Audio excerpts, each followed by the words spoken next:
सभी देशवासियों को मेरा नमस्कार।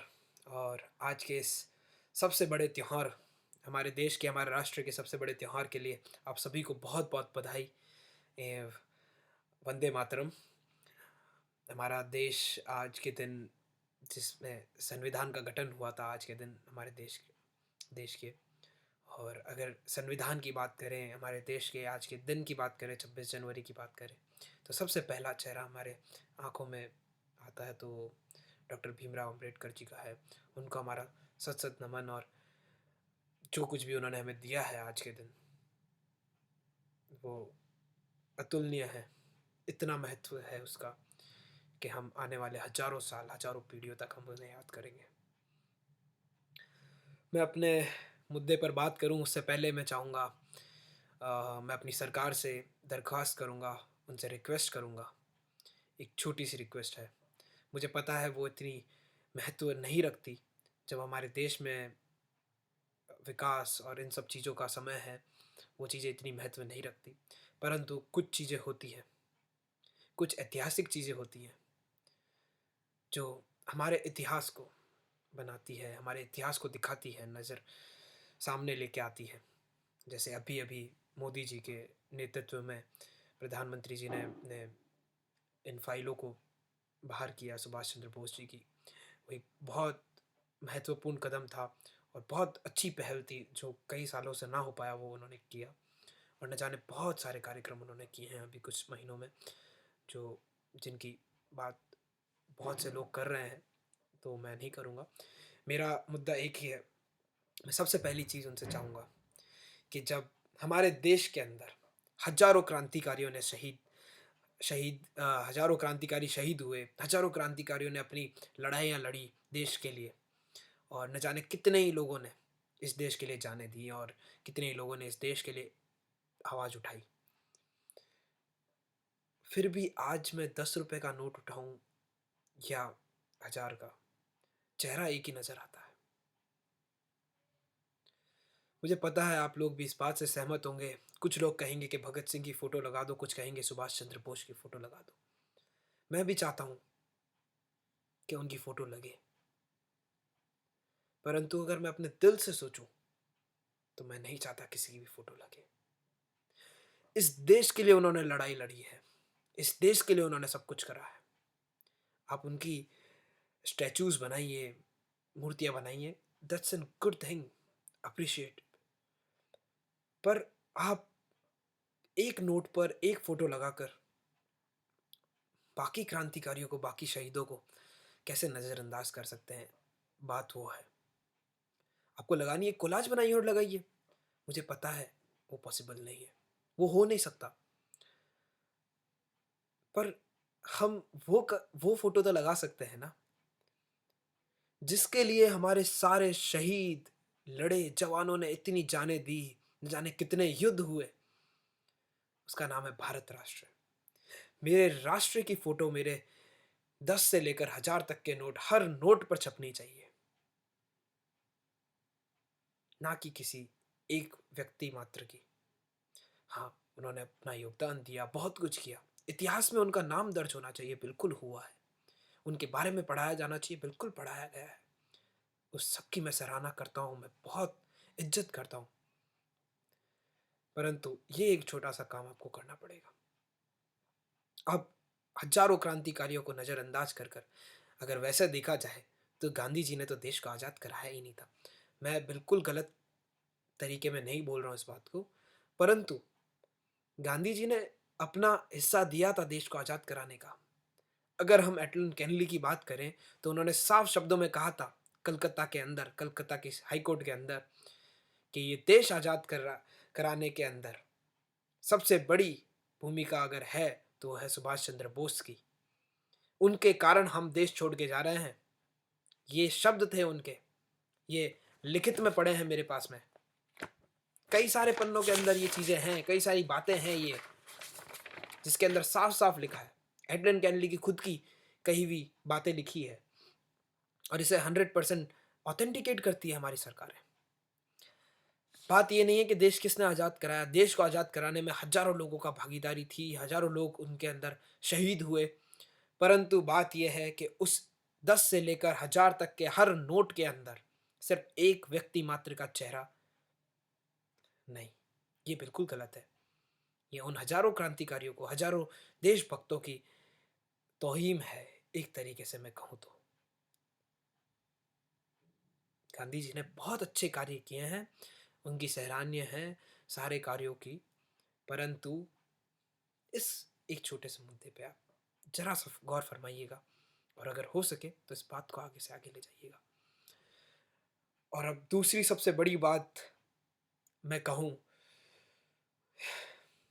तो वो है कि अभी मेरे कुछ समय पहले मैंने एक वीडियो डाला था, जिसके अंदर मैंने हिंदुत्व के बारे में बहुत कुछ कहा था, उसके बारे में बहुत कुछ मैंने रिसर्च किया था।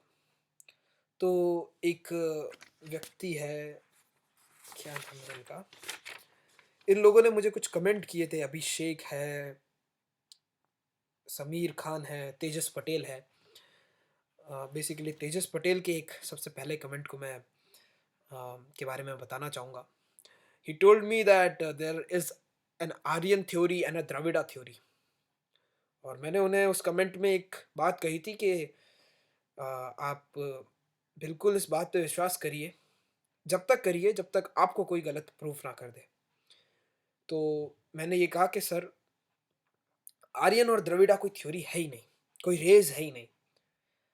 अगर ये रेज़ हैं तो आप मुझे तथ्य दीजिए।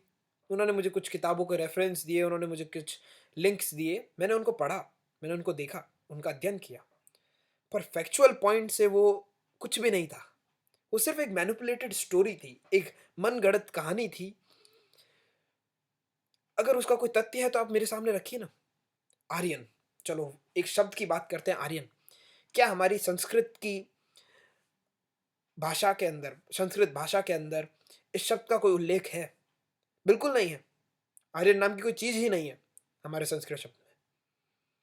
हमारे शब्दकोश के अंदर जब आर्यन नाम का कोई चीज़ ही नहीं है, तो बाकी आप समझ सकते हैं।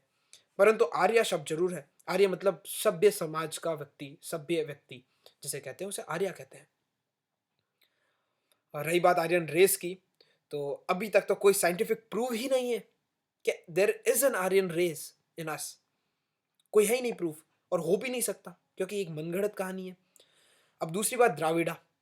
ये कहानी जो बनाई गई थी, जो इन ब्रिटिशर्स ने बनाई कि तुम द्राविड़ा थे और आर्यन रेस आई और तुम पे कॉन्कर कर कर पूरे हिंदुस्तान को आर्यन रेस कन्वर्ट कर दिया, आर्यन रेस बना दिया, तुम सब आर्य के बच्चे हो, आर्यन बच्चे हो। बिल्कुल गलत है। द्राविड़ा भी कोई रेस नहीं थी। द्राविड़ा तो एक जगह मात्र का नाम था। नाम नहीं कहेंगे, जहाँ पर 3 समुद्र मिलते हो, उसे हम कहते हैं द्राविड़, द्राविड़। आदि शंकराचार्य जी को आपने सुना होगा। बेसिकली आदि शंकराचार्य पहले द्राविड़ा थे। पहले द्राविड़ा का अर्थ ये नहीं है कि वो पहले मानव वहाँ पैदा हुए, परंतु जिन्होंने द्राविड़ा शब्द को पूरे विश्व के अंदर प्रचलित किया, प्रचार किया जिसका, वो कहते थे मैं द्राविड़ा शिशु हूँ। तो शिशु का तो अर्थ हमें पता था, पर द्राविड़ा का अर्थ उन्होंने जब बताया कि मैं एक ऐसी जगह से आता हूँ जो कि साउथ में है, वहाँ 3 नदियों का 3 ओशियन का मिलन होता है, 3 समुद्र का मिलन होता है, उसे द्राविड़ा कहते हैं संस्कृत के अंदर। इसका आप संस्कृत की डिक्शनरी में आप जाकर आप इसका खोज कर सकते हैं, आपको पता चल जाएगा। अब ये बात तो द्राविड़ा और आर्यंस की हो गई। द्राविड़ा और आर्यंस के बारे में मैंने बहुत कुछ बात कर ली। और एक एक और बात, अभी अशोका वाज़ अ ग्रीक। बहुत, रावणा वाज़ अ ब्राह्मण। ये कुछ पॉइंट्स हैं जो मेरे सामने रखे हैं, जो मुझे मेरे कुछ कमेंट बॉक्स में, कुछ मैसेज बॉक्स में मिले। रावण वाज़ अ ब्राह्मण। यस, ही वाज़ अ ब्राह्मण। He was not a Dravida.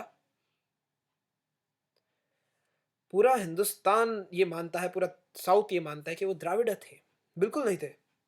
वो तो दिल्ली के पास एक जगह है जिसे आज नोएडा कहते हैं, वहाँ पर पैदा हुए थे, रावणा। तो वहाँ पैदा हुए तो द्राविड़ा कैसे हुए? द्राविड़ा तो एक जगह मात्र का नाम है जहाँ पर वहाँ पैदा होते हैं, उसको द्राविड़ा कहते हैं, द्राविड़ा। तो वहाँ तो ये पैदा ही नहीं हुए। और रही बात, आप एक और, मैं बहुत कह सकते हैं कि अजीब बात लगेगी, परंतु आपको माइकल जैक्सन के बारे में बताना चाहूँगा। माइकल जैक्सन कौन था? हू वाज़ ही?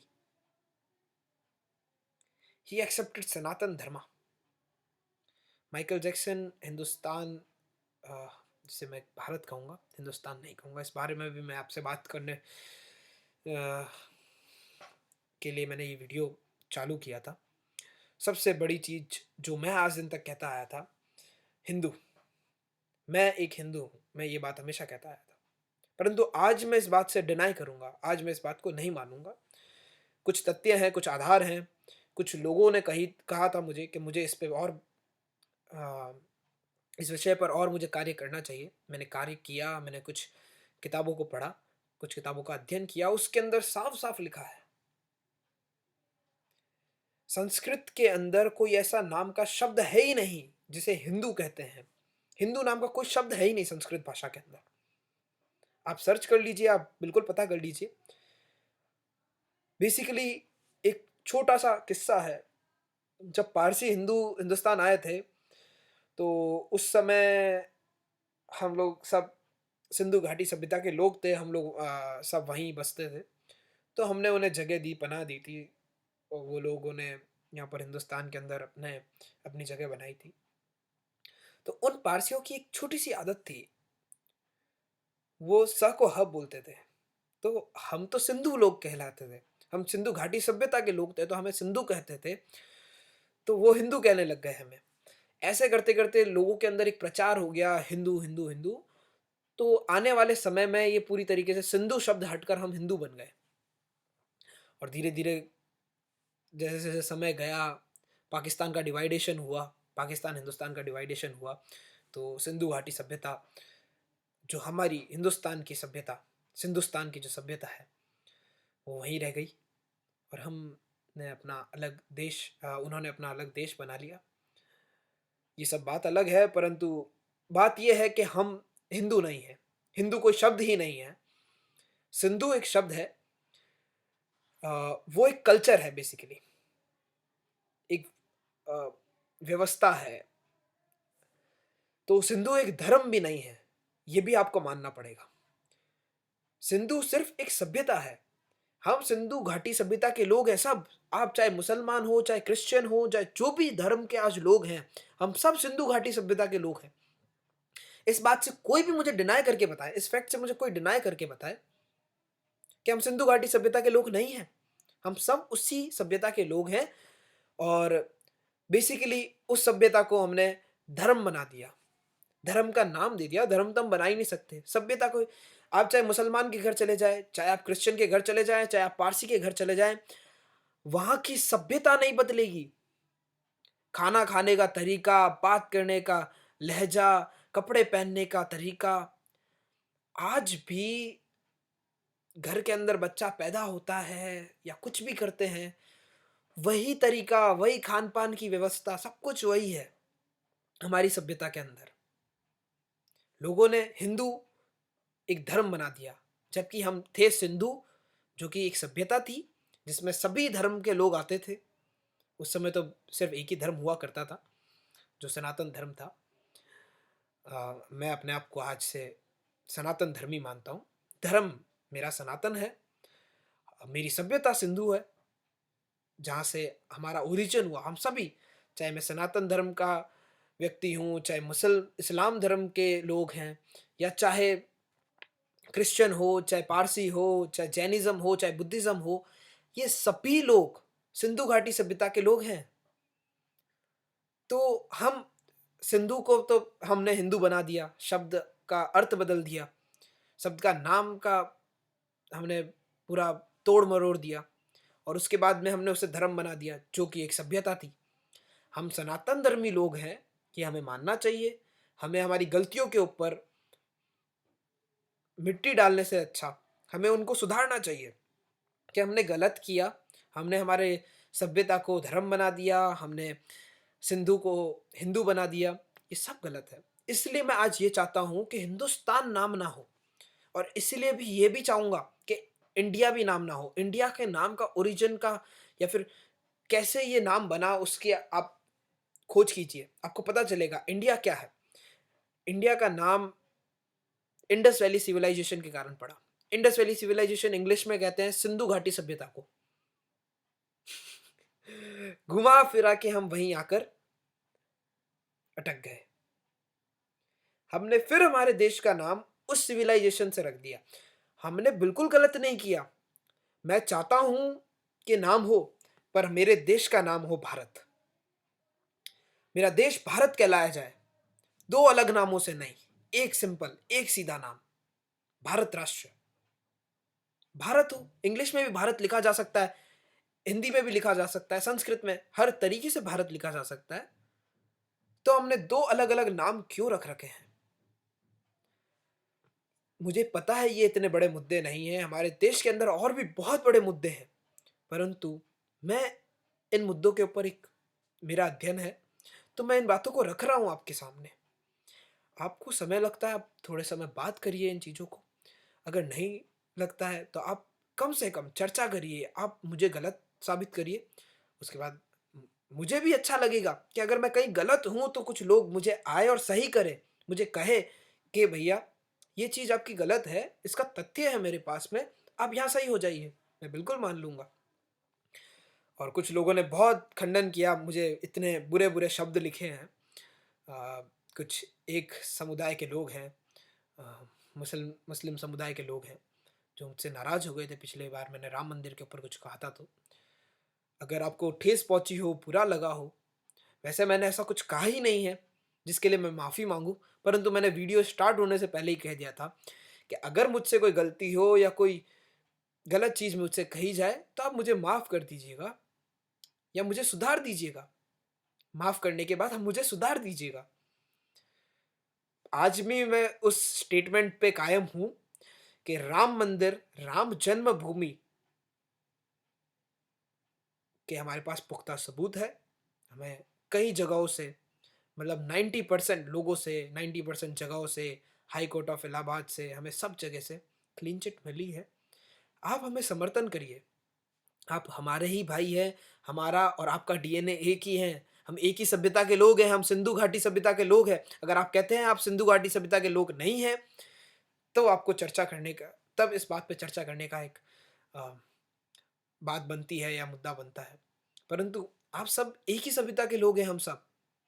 हमारा धर्म अलग है, भगवान को प्रार्थना करने का तरीका अलग है।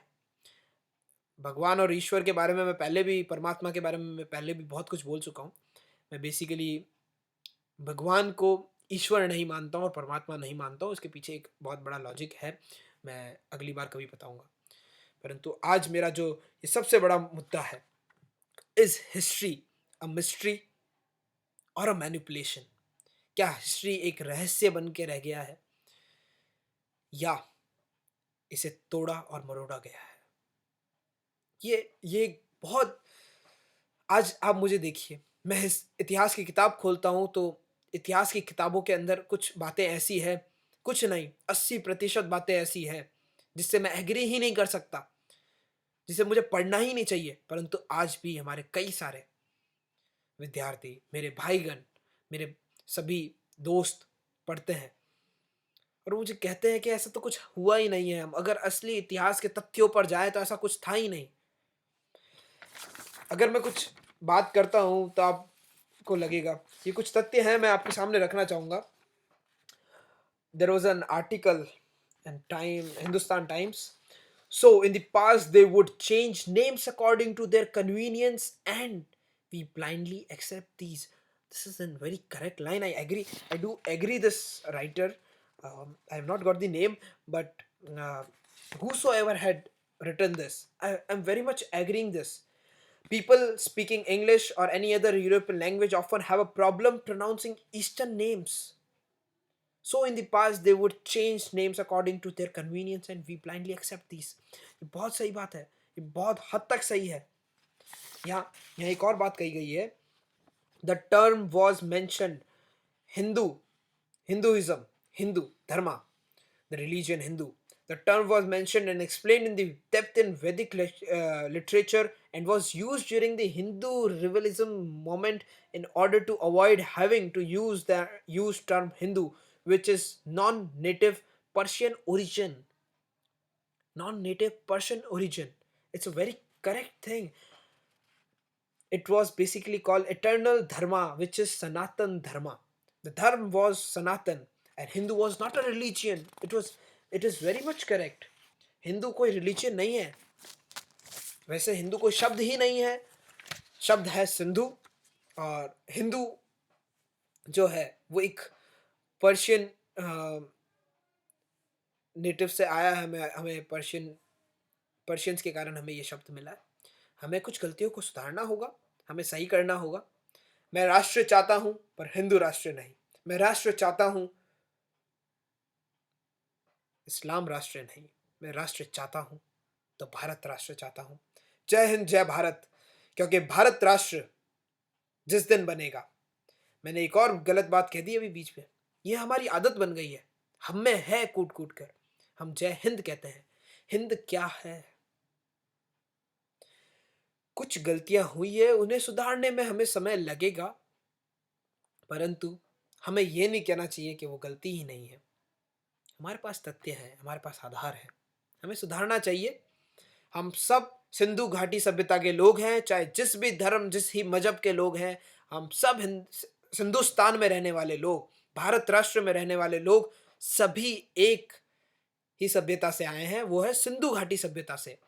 और हमें इस बात का गर्व होना चाहिए. आज के दिन हमें इस बात का एक रेजोल्यूशन लेना चाहिए. हमें मान लेना चाहिए. हमें इस बारे में रिसर्च करना चाहिए. अगर हम नहीं मानते कि हम कौन हैं, हमारा ओरिजिन क्या है, हमें पता चल जाएगा. पर सबसे पहले मेरी जो दो बहुत बड़े रिक्वेस्ट है हमारी सरकार से. एक तो मैंने कहा था कि हमारे देश पर, हमारे नोट पर हमारे देश की तस्वीर होनी चाहिए, ना कि एक व्यक्ति मात्र की. और दूसरी चीज, दो नाम एक देश के कभी नहीं होने चाहिए. इंडिया और भारत. भारत कहिए ना, इंग्लिश में भी भारत कहिए, क्या गलत है? मेरे सभी मुसलमान भाई एग्री करेंगे. और कई लोगों ने मुझे कहा है, कई लोगों ने मुझे मैसेज किया, बिल्कुल आप सही कहते हैं इस बात को. मेरे कई दोस्त हैं मुस्लिम, कई दोस्त हैं क्रिश्चियंस, जिन्होंने मुझे इस बात पे कहा. एक मेरा बहुत अच्छा फ्रेंड है, he is Jain, Kushagra. I had a talk with him. Siddharth also, I had a talk with him. They both are from a different religion. और उन्होंने मुझे एक बात कही कि तू बिल्कुल सही कहता है इस बात पे, कि नोट एक है, उस पे एक ही तस्वीर, एक व्यक्ति मात्र की तस्वीर क्यों? पूरे देश की तस्वीर होनी चाहिए. एक हिंदुस्तान, फिर हिंदुस्तान कह रहा हूं मैं, जबकि इस हिंदुस्तान है. एक भारत राष्ट्र की तस्वीर होनी चाहिए, एक भारत राष्ट्र का तिरंगा होना चाहिए उस नोट के ऊपर. ये मेरा आज का सबसे बड़ा सवाल भी है, जवाब भी है, और मेरा सबसे बड़ा रिक्वेस्ट है सरकार से कि पहली चीज़ तो आप ये करिए. और आरबीआई से भी बहुत बड़ी रिक्वेस्ट है मेरी कि इस बात पर आप थोड़ा सा अध्ययन करिए, थोड़ा सा कार्य करिए. मुझे पता है आप लोग बहुत ज़्यादा टैलेंटेड हैं, आप लोग बहुत ज़्यादा कार्य कर रहे हैं, पर मेरी थोड़ा सा एक सजेशन को आप अपने जहन में रखिए, आप इस पे अध्ययन करिए. और दूसरी सबसे बड़ी बात है जो मैंने कहा कि हमें इंडिया नहीं, हमें भारत कहलाया जाए. चाहे वो हिंदी में लिखा जाए, चाहे वो इंग्लिश में लिखा जाए, चाहे वो कैसे भी प्रोनाउंस किया जाए, वो भारत ही प्रोनाउंस किया जाए, ना कि इंडिया. इसके पीछे का मैंने सारे तथ्य, सारे सबूत मैंने आपको दिए हैं. और आज के दिन की बहुत बहुत बधाई सभी देशवासियों को. और जय भारत माँ, जय भारत माँ. वंदे मातरम. हमें इस देश पर गर्व है. हमें इस देश के सबसे बड़े सपूत सुभाष चंद्र बोस और भगत सिंह के ऊपर इतना गर्व है, इतना गर्व है कि उनके रास्ते पर, उनके जो नेतृत्व था, उनका जो बलिदान था, उसको हम कभी जिंदगी भर नहीं भूल पाएंगे. हम जीवन भर उसे संजो कर रखेंगे, और पूरे देश की आने वाली हर पीढ़ी को हम सुनाएंगे कि हमारे देश के अंदर तो ऐसे वीर पैदा हुए थे जिन्होंने देश के सबसे बड़े राज को, अंग्रेज राज को खत्म कर दिया था. और माफी मांग कर जाना पड़ा था उन्हें, माफी मांग कर जाना पड़ा था, शर्मिंदा होकर जाना पड़ा था, शर्म और आंखें नीचे झुकाकर जाना पड़ा था.